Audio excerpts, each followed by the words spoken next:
El síndrome de cáncer hereditario, para lo que es introducirnos en este tema, vamos a abordar cáncer como ovario, mama, colorectal y diferentes otros más, los cuales pues tienen sus características principales, pero para comprenderlo pues se debe entender las generalidades como tal, ¿no? Entonces sabemos que con base al video anterior y a los videos que he grabado, tenemos lo que es que tenemos especialmente pues el síndrome de cáncer hereditario, que inicia de manera germinal con un golpe, es decir, se heredó por parte de padre o madre o de ambos lo que sería pues unos genes con ciertos golpes, los cuales están generando una predisposición. ¿Listo? Cuando hablamos de lo que sería el síndrome de cáncer hereditario, simplemente se está haciendo referencia a que es una variante que está mala, o sea, una variante del gen que está mala, que se hereda. Y esto, cuando se hereda, puede actuar como dominante o como recesivo, pero predominantemente ocurre de manera dominante como tal. Y en los cánceres o en los síndromes de cáncer hereditarios que mayormente ocurren a nivel mundial serían cáncer, colon y esófago, los que tienen la mayor recurrencia. Si hablamos de las características a sospechar a alguien que sufre o que pues padece lo que sería un síndrome de cáncer hereditario, tenemos 4 características principales, que sería la aparición temprana del cáncer, es decir, una persona que, yo qué sé, tiene 30 años y le aparece un cáncer de mama o un cáncer de colon, pues claramente es una alerta a un síndrome de cáncer hereditario. Tenemos múltiples tumores del individuo. Cuando se habla de múltiples tumores, se están hablando de múltiples tumores, pero que son principalmente primarios. Cuando hablamos primarios es que tienen un origen que son diferentes entre sí. Es decir, si tenemos un seno derecho y uno izquierdo y ocurre de manera inicial un cáncer de mama a nivel del seno derecho, si se estudia el origen de este cáncer, va a ser muy diferente a si se analiza el seno izquierdo y también se encuentra un cáncer de mama, pero que tiene un origen diferente. En ese caso serían múltiples tumores tumores primarios.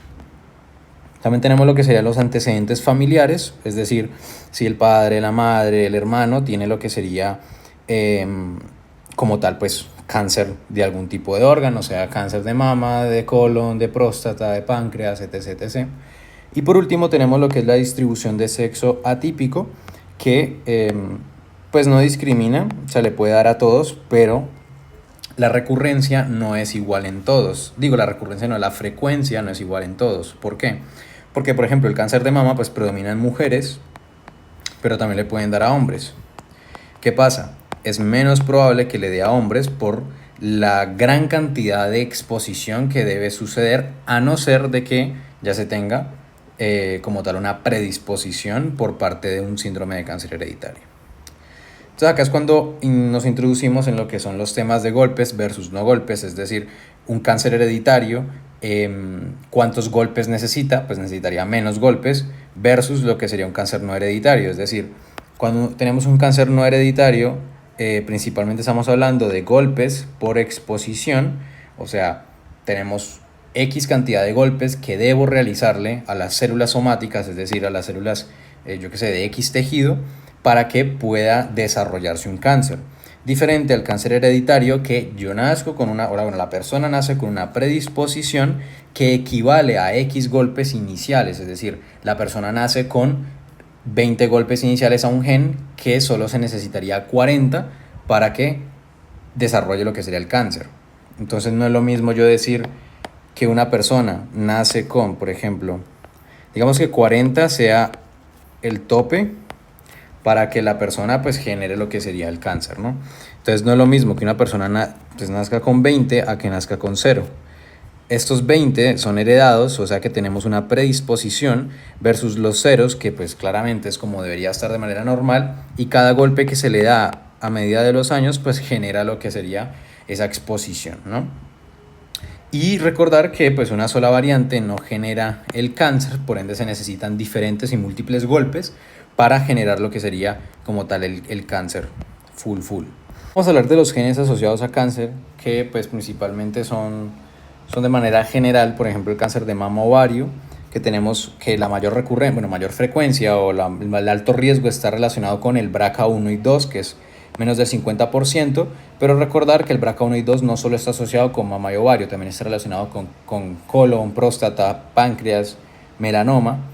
Entonces recordar eso. Tenemos lo que sería el gen APC, que está relacionado con lo que sería la poliposis adenomatosa familiar, que es básicamente pues como tal el gen APC. Tenemos lo que sería el cáncer de colon no polipósico, que también se conoce como síndrome de Lynch, que es cuando se alteran los sistemas de mismatch repair o el MMR, principalmente pues el MLH1, el MSH2, el PMS2 y demás, ¿no? Tenemos lo que sería el síndrome de Peutz-Jeghers, que principalmente tiene una característica que son manchas en piel junto con los pólipos a nivel del tracto gastrointestinal, parecido con lo que podría ser, digamos, un FAP o PAF, que sería pues una poliposis adenomatosa familiar. Y el gen que se afecta en ese punto es el CTK11, si mal no recuerdo. Y el último, que es el síndrome de Cowden, que pues produce lo que sería, de hecho esto está mal escrito, creo que es con W. Y pues el gen que se afecta es el PT. Esto produce también diferentes cánceres de mama y demás. En esa tabla tenemos lo que sería, digamos, los síndromes, o bueno, los genes que están relacionados con diferentes tipos de cáncer en diferentes órganos. Entonces, por ejemplo, tenemos lo que sería, voy a borrar esto de acá, tenemos lo que sería principalmente, por ejemplo, BRCA1 y 2, que estamos viendo acá, que está relacionado con cáncer de mama, ovario, siendo principalmente el que produce cáncer de que produce melanomas, que es el BRCA2, por ejemplo, en este punto, ¿sí? Melanoma. También tenemos pues cáncer pancreático. Tenemos lo que sería el MLH1, MSH2, MSH6 y el EPCAM, que están relacionados con lo que sería el cáncer colorectal no polipósico, que es el que vimos acá, o el síndrome de Lynch, ¿listo?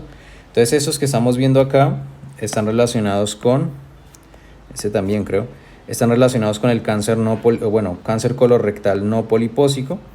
Y observemos pues que sí, tenemos lo que sería un cáncer colorectal con este y este, pero también tenemos la probabilidad de producir lo que sería un cáncer en útero, también en ovario y también en lo que sería estómago como tal y pues pancreático también, ¿no? Tenemos el APC, que es el que produce el PAF, que es pues básicamente la poliposis adenomatosa familiar, que principalmente pues también de nuevo recurre en lo que sería un cáncer colorectal, que pues tiene lo que son pólipos, ¿no? Como tal. Tenemos lo que sería, por ejemplo, el TP53, que produce el síndrome de Li-Fromy, creo que se llama, Li-Fromy, si mal no recuerdo, o Fraumeni, ahorita lo vamos a ver más adelante, que pues produce básicamente cáncer en todo lugar porque pues es el guardián del genoma, ¿no? Tenemos el PTEN, que es el que se relaciona con el síndrome de Cowden, que produce lo que sería, digamos, diferentes cánceres como cáncer de mama, útero, colorectal y melanoma, pero se relaciona también con cáncer de mama y de útero, sí, principalmente. Tenemos el CTK11, que es el de Peutz-Jeghers, que pues estamos viendo acá que produce también lo mismo, un mismo cuadro, que pues son manchas en piel y pólipos en tracto gastrointestinal. Entonces de nuevo tenemos lo que sería aquí tracto, pues el colorectal, ¿sí? Pancreático, estómago y poco más, ¿no? Luego tenemos otros por acá importantes, que sería por ejemplo el ATM, que está relacionado también con cáncer de mama principalmente. Tiene un riesgo mucho más moderado, mucho más bajo, que lo vamos a ver más adelante, pero que tiene una especie, digamos, es más potencializado, si se puede decir así. Entonces esta tablita es buena como repasarla, pero entonces vamos a ver cada síndrome importante de manera detenida. Entonces tenemos el síndrome de ovario y mama, que ya sabemos que los que más se relacionan es BRCA1 y 2, pero recordar que no excluye el cáncer de mama. Es decir, si a una persona se le realiza lo que sería el estudio para los genes BRCA, para los BRCA1 y 2, por ejemplo, que son los que están más relacionados con cáncer de mama ovario, si salen que están normal, no excluye de que tenga o de que pueda tener un cáncer de mama, por ejemplo, la ATM.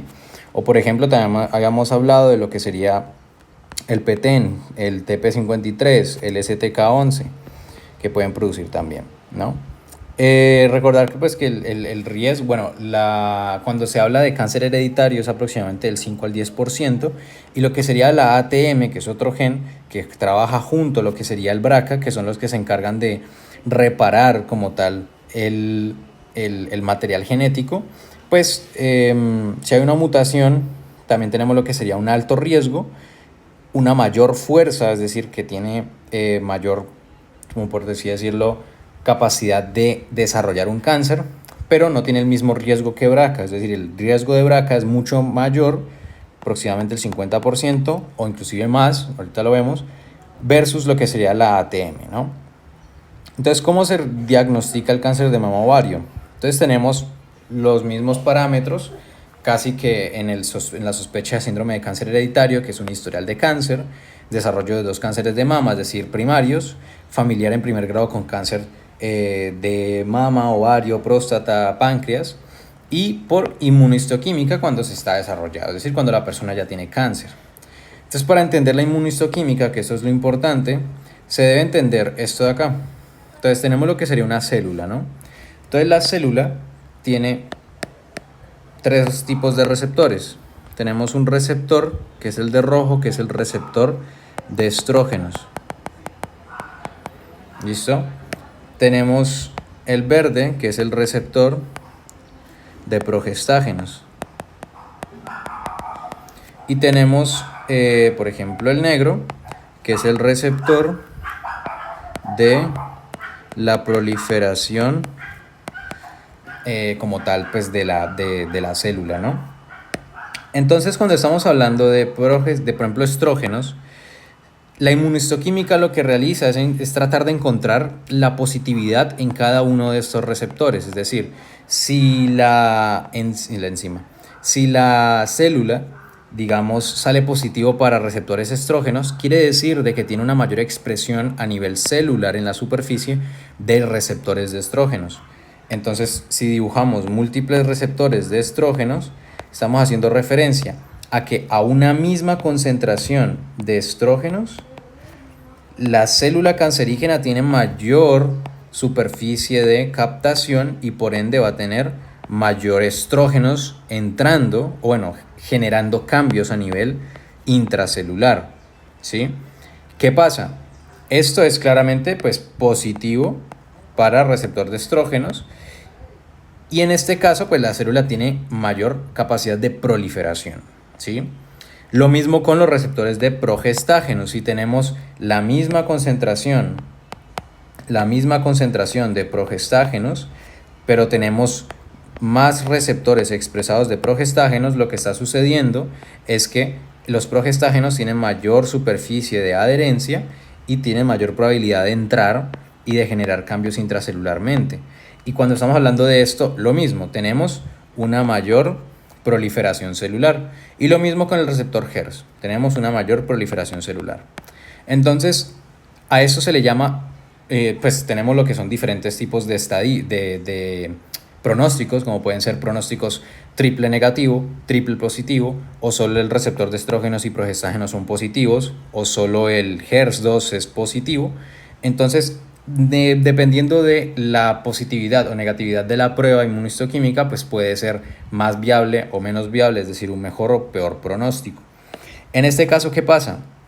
Si la persona tiene, digamos, positivo para receptores estrógenos y receptores progestágenos, es decir, la célula cancerígena tiene positividad, o sea que tiene muchos receptores de progestágenos de progestágenos y estrógenos, lo que está sucediendo, bueno, lo que está diciendo es que si logramos controlar la cantidad de estrógenos, quiere decir de que lograremos controlar el crecimiento cancerígeno de esta célula.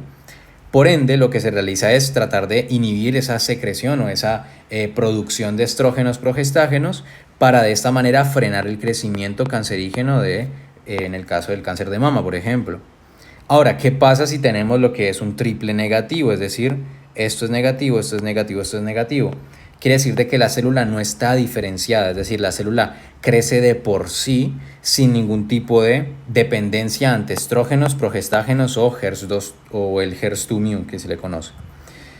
Entonces, por eso acá tenemos lo que serían los pronósticos. Entonces tenemos un pronóstico que es bueno que sería un triple positivo porque lograremos controlar la cantidad de concentración de estrógenos y progestágenos, por ende de manera directa lograremos controlar la proliferación de la célula cancerígena. Diferente si es un triple negativo porque la célula no está diferenciada, y como no está diferenciada lo que quiere decir es que no depende como tal de una concentración de estas sustancias, por lo cual dice que pues no hay manera de controlarlo, no hay manera de decir listo, le controlo la cantidad de la persona que tiene estrógenos, progestágenos, ni modo, ¿sí? Entonces, ¿cuál es más grave cuando tenemos un triple negativo? Pues por lo que ya les acabo de explicar. Y bueno, acá tenemos lo que serían los riesgos, que es lo que estamos viendo acá, que es la predisposición y riesgos, que cuando hablamos de BRCA1 y 2 tenemos un alto riesgo y predisposición, o sea, se puede heredar, y lo que sería la ATM tiene un riesgo del 15 a 40%, que es mucho más moderada y tirando abajo, y pues por eso mismo se dice que tiene una mayor fuerza, una mayor, digamos, o sea, es potencialmente más potente, no sé si se hace entender, versus el BRCA1 y 2, pero el BRCA1 y 2 tiene mayor riesgo, es decir, le da mayor personas, es más heredable y etc, etc, y por ende pues predispone más, ¿no? Ambos genes están involucrados en la reparación del DNA, y cuando hablamos del riesgo acumulado estamos haciendo referencia a lo que sería el riesgo acumulado principalmente de los BRCA, ¿no? Entonces una persona normal, ¿sí? Una persona normal general, un paciente general, persona general, tiene un riesgo acumulado del 12% de desarrollar un cáncer de mama, por ejemplo.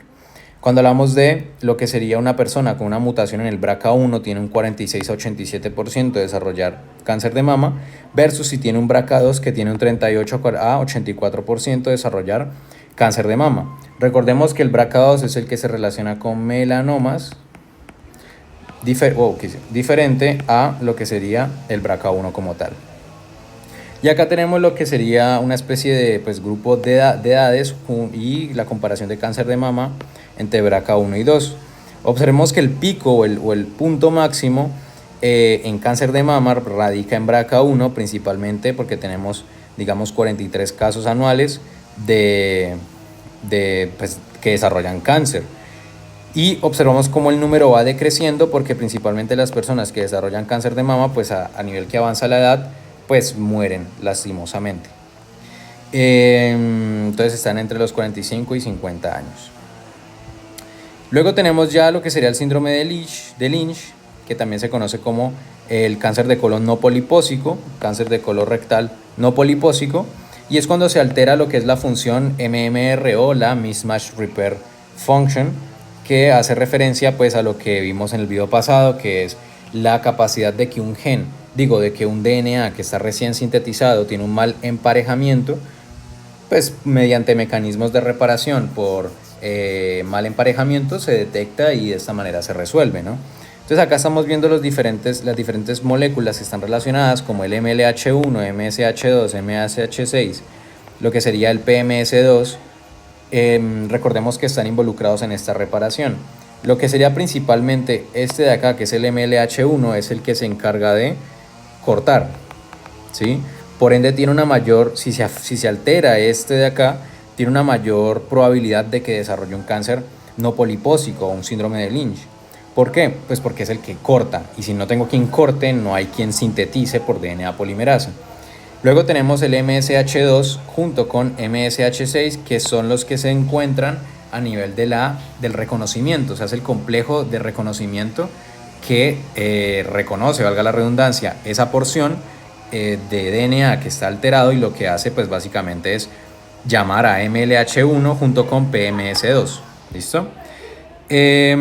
Por eso PMS2 tiene un riesgo de desarrollar cáncer no polipósico, lo que sería un síndrome de Lynch, de un menos del 5%, porque si tenemos a MLH1 bien, pues no pasa nada.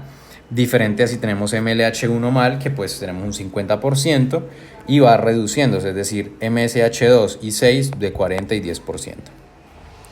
Tenemos lo que sería las sospechas, que es cuando hablamos de personas con cánceres primarios múltiples, es decir, lo mismo, un origen diferente y poco más, ¿no?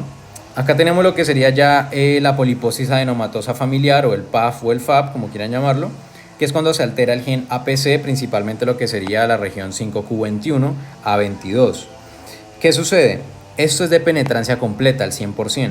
Si se altera o si se tiene el gen afectado APC, hay un 100% de probabilidad de que pues, la persona desarrolle lo que sería una poliposis, una poliposis adenomatosa familiar.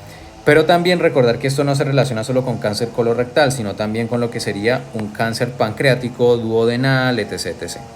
Entonces acá tenemos lo que sería el cáncer colorectal y tenemos lo que son los pólipos a nivel del colon, ¿no? Y bueno, poco más, ¿no? Luego ya pasaríamos a lo que es el Li-Fraumeni, que es el síndrome de Li-Fraumeni, que es cuando se altera el P53. Y recordar que el P53 tiene lo que sería la característica de que no es recesivo, diferente a otros factores de supresores tumorales que sí son recesivos, o como vamos a ver ahorita en el retinoblastoma. Y la región que se altera es el 17P13.1, diferente al 5Q21 que vimos acá, ¿sí? 17P13.1. Y es muy infrecuente, demasiado infrecuente, pero cuando le da a las personas normalmente está relacionado con osteosarcomas, leucemias agudas, cáncer de mama, melanomas, cáncer cerebral junto con CSS, que sería cáncer de la corteza suprarrenal. Y pues nada, o sea, cuando se diagnostica este síndrome de Li-Fraumeni, que pues es dado por 17P13.1, principalmente pues está alterando lo que sería el TP53 que produce la P53, que es el guardián del genoma. Entonces, cuando las personas de 45 años tienen presencia de sarcomas o cuando se tiene un cáncer de mama que no es relacionado o no es causado por lo que sería BRCA1 y 2, principalmente el 1, pues no se descarta lo que sería un cáncer de mama directamente, por ende tiene que hacerse más estudios, como lo que sería un síndrome de Li-Fraumeni que puede dar un cáncer de mama como tal. Y por último tenemos lo que sería el retinoblastoma, que cuando hablamos de retinoblastoma estamos haciendo referencia a esa proteína que ya hemos hablado en el ciclo celular, que es la RB, el retinoblastoma, que secuestraba al E2F, que es el factor.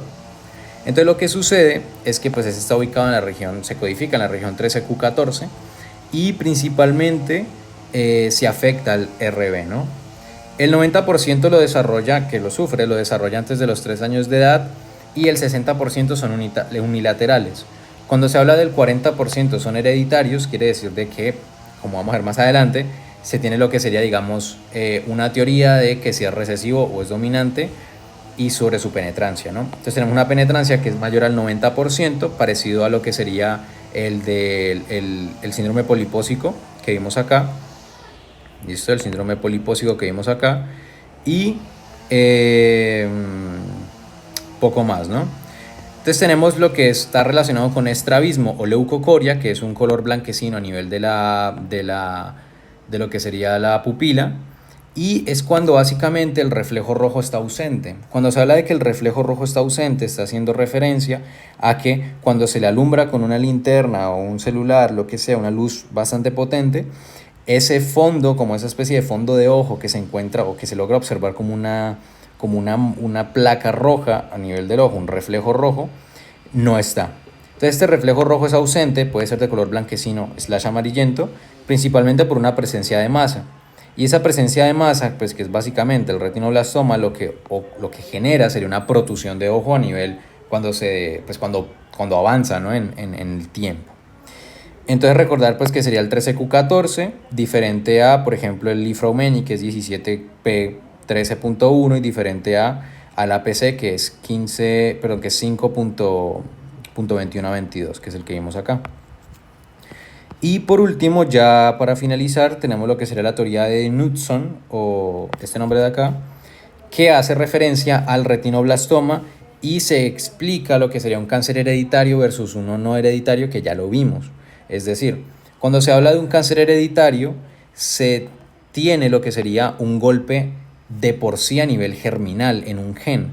Por ende, si se expone a otro golpe, en el caso del retinoblastoma, como ya vimos en los videos pasados, que tiene lo que es un comportamiento recesivo, o sea, tiene que estar ambos alelos estar mal. Pues si yo tengo un alelo que está mal porque nací con eso que está malo por una predisposición hereditaria, ya a lo que me exponga me va a dar el otro golpe y por ende actúa como una dominante. Es decir, un golpe se expresa. Diferente a si no es hereditario, entonces la persona nace con los genes que codifican retinoblastoma del 13q, creo que era así, 13q14, pues los va a tener bien. Por ende, necesita dos golpes y si solo sufre un golpe no actúa como dominante porque le falta el otro golpe como tal, ¿no? Entonces tenemos lo que sería dos golpes en ambos alelos y ahí actuaría como una de manera recesiva.